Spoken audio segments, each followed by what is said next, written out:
Japanese Prime Minister Suga Yoshihide has visited the White House for Joe Biden's first face-to-face meeting with a foreign leader since becoming president. They issued a joint statement underlining the importance of peace and stability across the Taiwan Strait.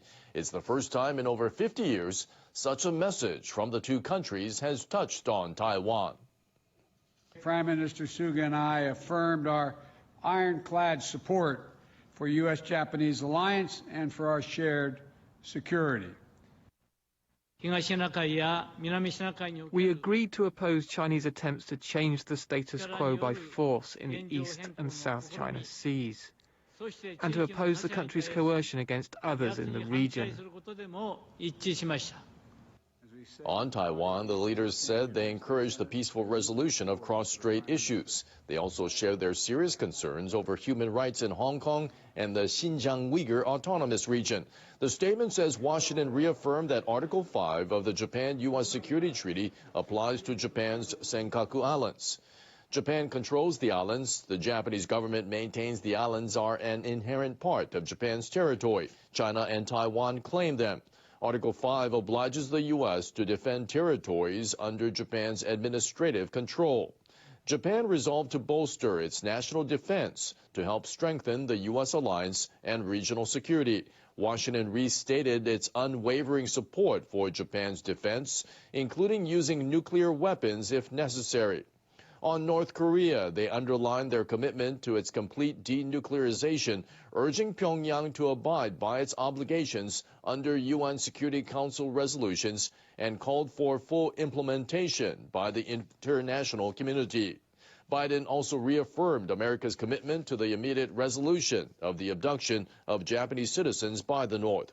Areas such as climate change and the Tokyo Games were also on the agenda. Suga said he's determined to hold the Olympics and Paralympics this summer. Biden backed his efforts. China's embassy in Washington has taken aim at the Japan-U.S. statement, expressing its strong concern and firm opposition. On its website, it says Taiwan, Hong Kong, and Xinjiang are China's internal affairs. It says issues in the East and South China Seas concern China's territorial integrity and maritime rights. It says there's no room for interference on these matters. On the other hand, Taiwan's presidential office welcomed the show of support. A spokesperson thanked Japan and the U.S. for upholding peace and stability across the Taiwan Strait. He says he wants Beijing to act responsibly and make a positive contribution to the region's stability and well-being.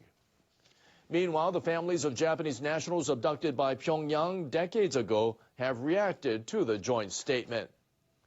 Yokota Sakie, the mother of abductee Yokota Megumi, says she welcomes Suga and Biden recognizing the inhumanity of the abductions. She says the family's only goal is to see their loved ones return. She's urging Japan and the U.S. to work toward that.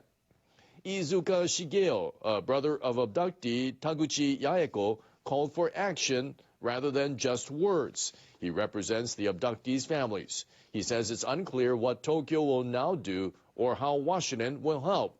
He wants the two leaders to set a timeline for resolving the issue. Japan says North Korean agents abducted at least 17 of its citizens in the 1970s and 80s. 5 were repatriated after a Japan-North Korea summit in 2002, but the rest remain unaccounted for. Japan's prime minister says his government will clarify its greenhouse gas reduction target for 2030 before next Thursday's climate change summit. The conference is being organized by the United States. Suga Yoshihide spoke to reporters in Washington on Friday. He said he is responsible for tackling climate change issues as his government is committed to achieving net zero emissions by 2050. The prime minister also referred to the lower house election that is expected to be held by the autumn. He said his first priority is to take every possible measure against the coronavirus. He added he will contemplate the timing of the election after that. The current lower house term ends in October.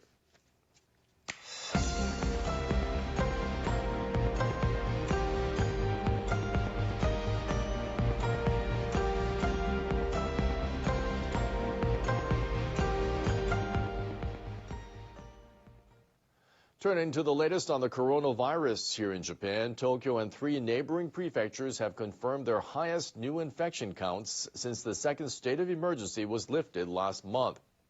The capital reported 759 new cases on Saturday, and officials says the pace of increase is accelerating.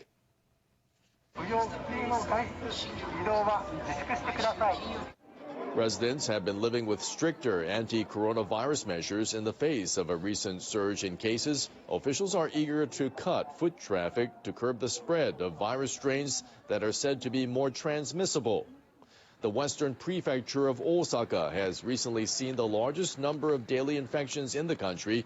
It reported 1,161 new cases on Saturday, exceeding 1,000 for 5 days in a row. Vaccinations for the elderly began in Japan last Monday. Some are getting their shots over the weekend. That comes after priority vaccinations for healthcare staff started in February. But progress has been slow. While about 4.8 million workers are estimated to be eligible, only 14% have completed 2 vaccinations so far. The health ministry says that by the first half of May, it expects to have provided enough doses to give all eligible people 2 shots. The Israeli government has announced it will no longer require people to wear masks outside starting on Sunday. It says it's taking the measure because the number of new coronavirus cases has fallen as the vaccination rollout has progressed. Nearly 5 million people, or more than half of the country's population, have received the required 2 doses of vaccine. The number of new cases has recently fallen below 200 on occasion.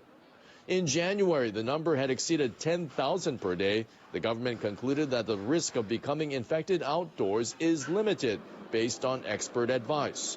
But people are still required to wear masks inside closed buildings.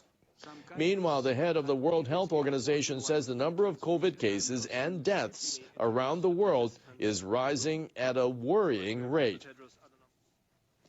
Globally, the number of new cases per week has nearly doubled over the past 2 months. This is approaching the highest rate of infection that we have seen so far during the pandemic. Tedros has called for further international support for the fair distribution of vaccines.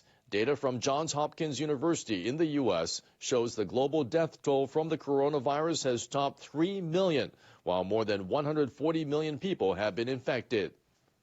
Leaders in Iran are steering their country further from the terms of a 2015 nuclear deal. They say their scientists have started enriching uranium to 60% purity. The head of Iran's Atomic Energy Agency says the change took effect at a nuclear facility in the central city of Natanz.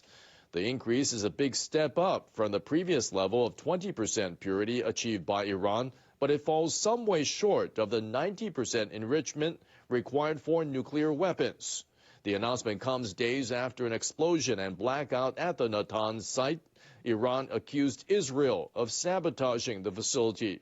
The head of the Atomic Agency says the incident had no impact on the enrichment operation. He claims the site can produce uranium of any purity. U.S. officials have been communicating with their Iranian counterparts indirectly through the EU in an effort to restore the 2015 accord. President Joe Biden says he wants the U.S. to rejoin the agreement. Analysts believe Tehran is using the change in enrichment to strengthen its hand in the negotiations. Those were the stories for this hour. Final preparations are being made ahead of the funeral of the Duke of Edinburgh. The ceremony at St George's Chapel in Windsor will be attended by a small group of close family and friends. A weekend curfew has come into force in the Indian capital Delhi as coronavirus cases rise sharply in the city and across the country. Only essential services remain open. Russia is expelling 10 US diplomats and blacklisting 8 top American officials in response to sanctions imposed by Washington on Thursday. Moscow's also tightening restrictions on US diplomats traveling within Russia. The US space agency NASA has chosen the Californian rocket company SpaceX to make the craft that will take humans to the moon for the first time since 1972. The first mission could happen as early as 2024.